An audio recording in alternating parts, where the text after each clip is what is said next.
وإذ أخذنا ميثاق بني إسرائيل لا تعبدون إلا الله وبالوالدين إحسانا وذي القربى واليتامى والمساكين وقولوا للناس حسنا وأقيموا الصلاة وآتوا الزكاة ثم توليتم إلا قليلا منكم وأنتم معرضون وإذ أخذنا ميثاقكم لا تسفكون دماءكم ولا تخرجون أنفسكم من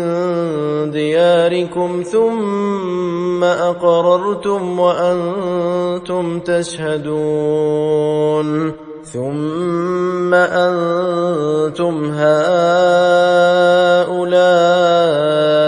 تقتلون أنفسكم وتخرجون فريقا منكم من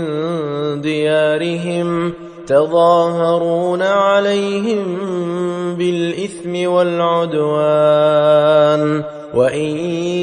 يأتوكم أسارى تفادوهم وهو محرم عليكم إخراجهم أفتؤمنون ببعض الكتاب وتكفرون ببعض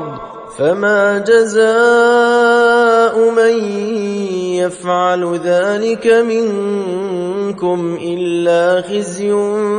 في الحياة الدنيا ويوم القيامة يردون إلى أشد العذاب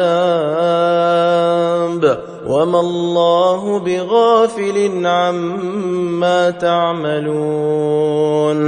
أولئك الذين اشتروا الحياة الدنيا بالآخرة فلا يخفف عنهم العذاب ولا هم ينصرون